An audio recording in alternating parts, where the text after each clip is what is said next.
Hi, and welcome to another episode of Gaming with Jason. If you're into MMOs, strategy games, or simulation games, then this might be the channel for you. My favorites are MMOs. So today I am going to be talking about the topic of what units to start with and how to be able to grow fast and stay strong so that you don't get attacked or overran on day one like I am as Germany. I am doing to Poland right about now. So just to kind of give you an idea of how this game started, it was completely at peace. I've got people recruiting me. I don't want to join a coalition just yet. So what I decided to do was make nice with one guy while I went and attacked another. If you're going to attack from day one and from the start, you need to expect that everybody's on the same playing field as you are at this point in time. So you want to make sure that you're keeping an eye on your first couple of skirmishes. So expect to take a few hours, maybe a day off. Okay, so there it is. So now I can take him and I can hit attack. So now you can see that my artillery is ready to attack, and he is, as you see, I can shoot at a distance. So he's not going to get in my way. So I finally found that recon unit. I'm going to be rest a little bit assured. So what technology do I start off with? All right, so the first technology I start off with, the first thing I do is I go for infantry. The second thing I do is I go for recon vehicles. Okay, because those are going to be the only two things. The third thing that I go for, and I usually go into the marketplace up here and I buy rare metals, is I go for superiority fighters, because the thing is, they only require a level 1 base. As you see here, it only requires a level 1 air base and an arms industry. So I build my arms industry up. I put an arms industry in all of my cities. So this is what I've started with. You see, I'm starting to put recruiting offices in, and I had to go out and buy some more rare earths. And so, I made sure to do that from the get-go. But as you see, in the cities where I had, and I was starting to condense units and figure out which way to go. And I'll show you a little bit of my battle strategy to begin with, kind of how I grow big and how I get resources really quick. I attacked Poland because there wasn't a player in there. I was hoping to get to it before a player got into it, because I was hoping to fight the NPC or fight the computer, and I would have an easy win because the computer's pretty predictable. It's always going to send a unit out and so on and so forth. So anyways, with that being said, as you see, I'm building recon vehicles, everything. I got a level 1 barracks. I have not even upgraded my air base yet, and this is all I'm building. And so this is what I build for the start. And if you look here at my resources, I am top heavy on components and supplies, but look at my gas. And not having gas is going to be a big deal, because that means I can't upgrade my buildings. So when I do my attacks need to be going towards cities that have gas. So if you look here, if you look over here, I've got a gas city, but I want to stop France from coming in here and taking this, because this is a component city. So I take the component city first, and then I'm going up here after the gas city, because I need gas. Okay, I only have one gas. And if you look over here, he's got gas, and I think he's even got some gas resources throughout the city. If not, he's got electronics, I see there. Oh, he does have gas. So with him having gas, that's going to actually help feed the beast.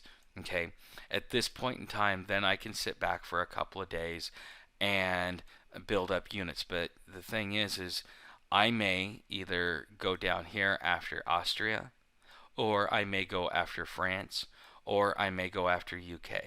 The only person I promised I wouldn't do anything to is Finland and these guys over here, because I don't want to go across here.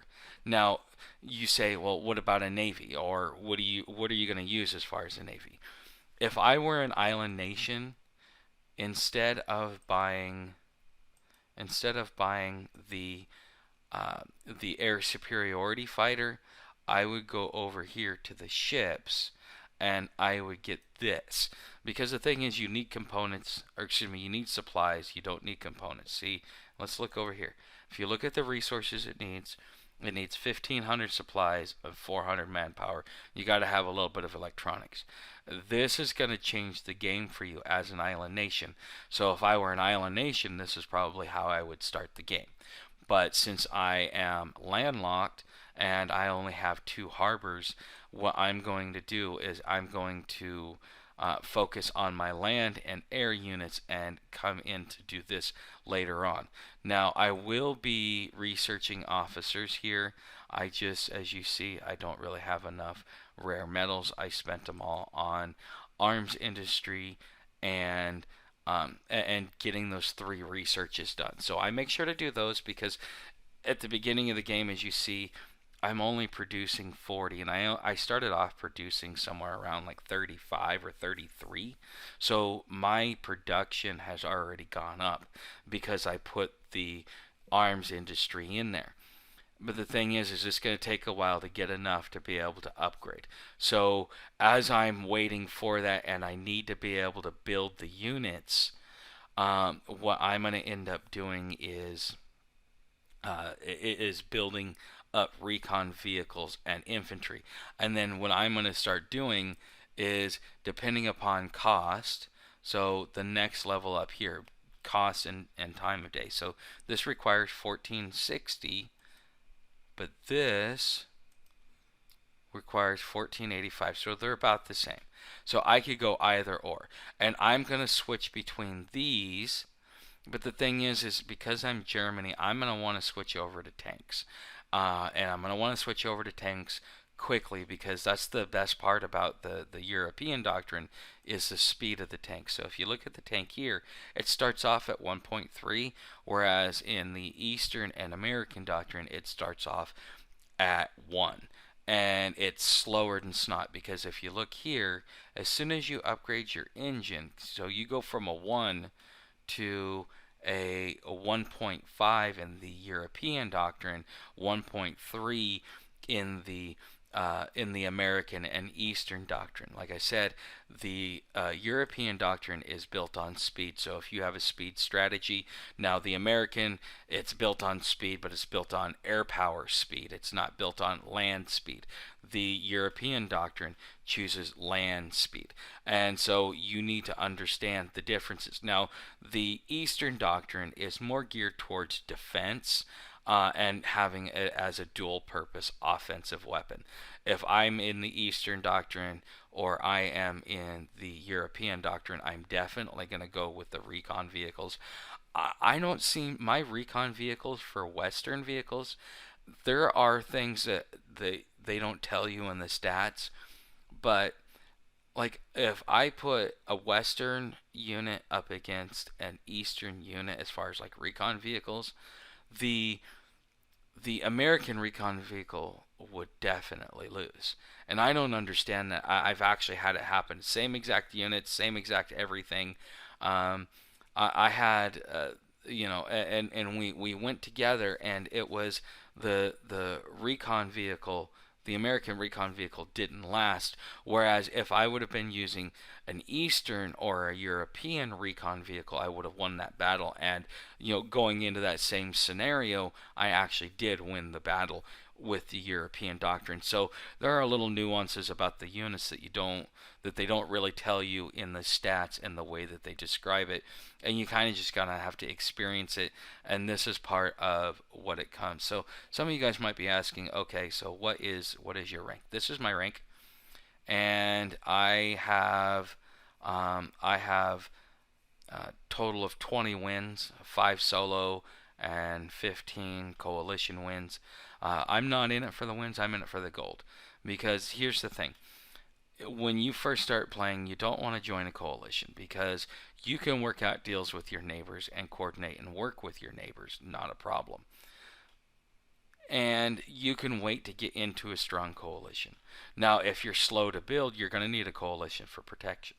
But if you're strong like I am, the only reason why you need a coalition is just so that you know that you're not vulnerable on all positions, but you end up pulling the brunt of the work and you want to go for a solo win. And if you're an aggressive player like I am, that's kind of the route you want to go so that you don't make everybody mad. Because there are a lot of people, because they don't get a lot of points, that they think that because you're part of the coalition that they should get your win. In reality, if you're pulling most of the work, the way I look at it in my coalition, so a lot of noobs, and I want this to spin off into a second subject. So my second topic today that I want to talk about is starting a coalition. As noobs like to start coalitions. They like to sit there and tell you, hey, I need you to go over here and defend this person, but yet they'll keep their troops at home. They just want to bark orders and tell you what to do while they sit there scared in their little corner. And I don't like leaders like that. If you're a bad leader, you're a bad leader. And I'm a good leader when I'm with experienced people, but when I'm with noobs, I tend to make them mad because they don't want to. They just kind of want to sit there and putter around. And this is a game, as you see, it's 4 times speed. So you should be checking in at least 3 times a day. Every 6 hours, a new day starts. Every 6 hours, you're going to have new units. Every 6 hours, you're going to have new things to do. And so, if you're not checking in at least every 6 hours, then you're doing yourself and the rest of the coalition disservice. I would presume, and it would be really fun in this game if you had people that were that active because it would change the whole dynamic of how you attack. Okay, but if you're going to build a coalition and you're going to be a leader, you need to understand that one, you cannot just direct orders at people. You're going to lose your coalition. They're going to turn on you. They're not going to help you.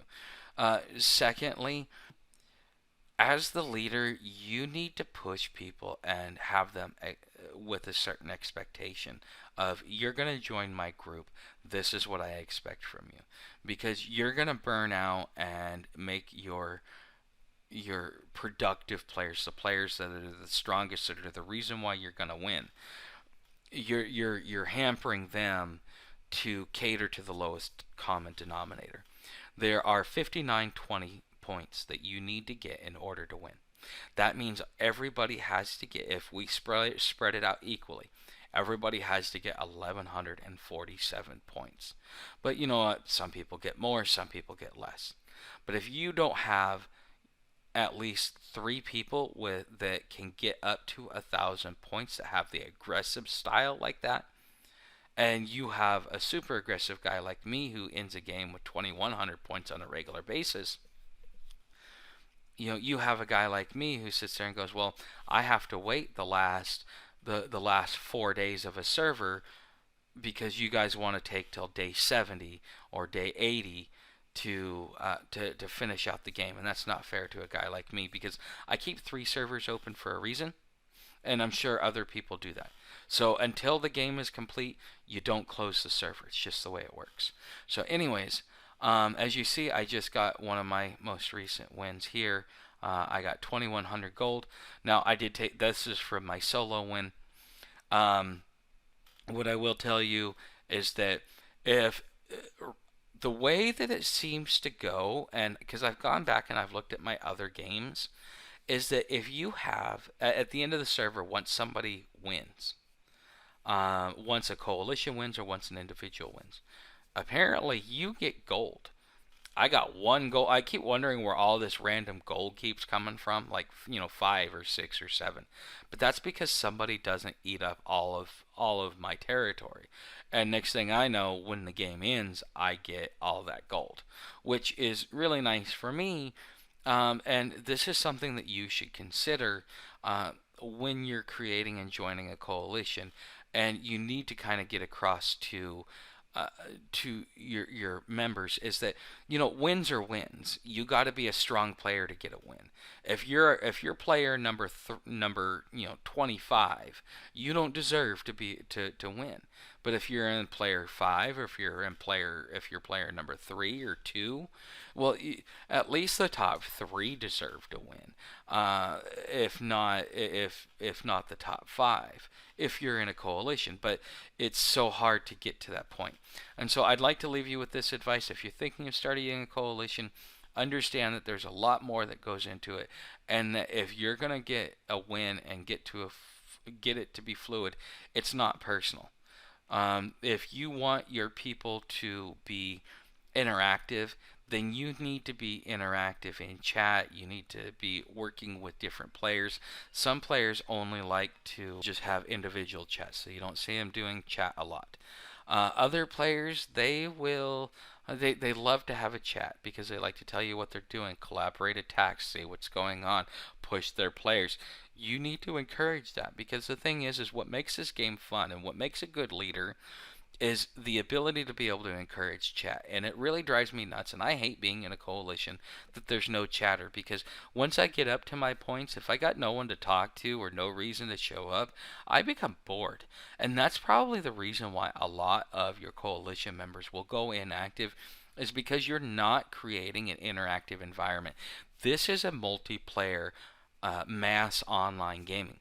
Keyword multiplayer, which means that you have teams. And if you don't get to know your team, and if you don't create a team around you, and it's not hard, everybody wants to win. You find a common goal, you start working together, you start demanding, you work together. There are certain things that, as a leader, that you can demand, such as when I talk with my people, I say, look, if you're going to be inactive and it shows up that you're inactive, I'm going to boot you. But if I'm wrong, you let me know and I'll fix it. But you need to stay active. The other thing I will tell them is that, sometimes festivals happen. If you're going to take a day or two off, and you're going to be that slacker because you want to go somewhere else instead of playing the game, hey, more power to you. It's just a game. But you need to let somebody know. That way you don't get booted, or if you do get booted, they could tell you, well, you know what, you're at festival and we wanted to win the game. We weren't going to wait for you to get back and pick up. So you at least give them the option to do that. And if you're going to step away like that, you shouldn't get mad if somebody's going to attack you, or if you get booted and then they take you over. Okay, and the other thing that I also tell people is that I expect them to help defend all ally members. You do not have to send infantry.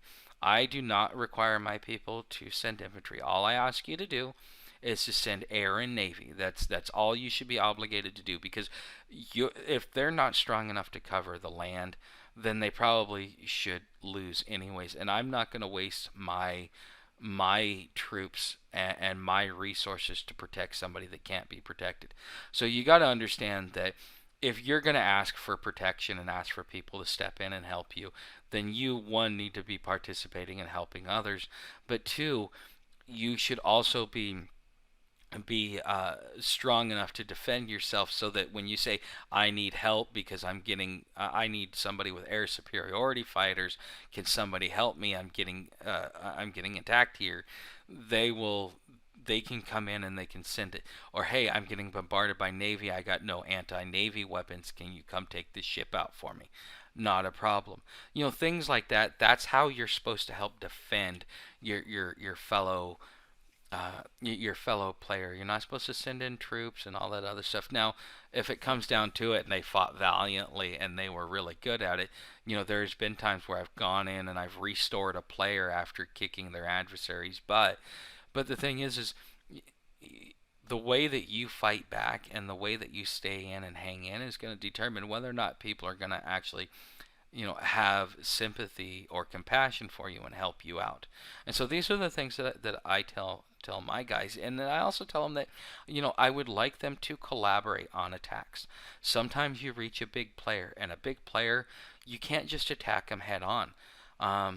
And you want to collaborate, but I will also tell you, in a defense mechanism, I will sit back and I will watch a player, and if he's a weak player, I won't interfere if it's a one-on-one battle. But if it becomes a two-on-one battle, you better believe I'm going to interfere, because let them have a one-on-one battle, but I'm going to even the playing fields. It's in my interest of my own defense strategy, because if I let two people come in and take over, or three people come in and take over one of my ally members, then what I'm saying is that it's okay to gang attack us and that we are weak as a coalition. But if it's a one-on-one battle, well, you know what? It's a battle of wits, and it's up to you to figure it out. But anyways, I've talked too long.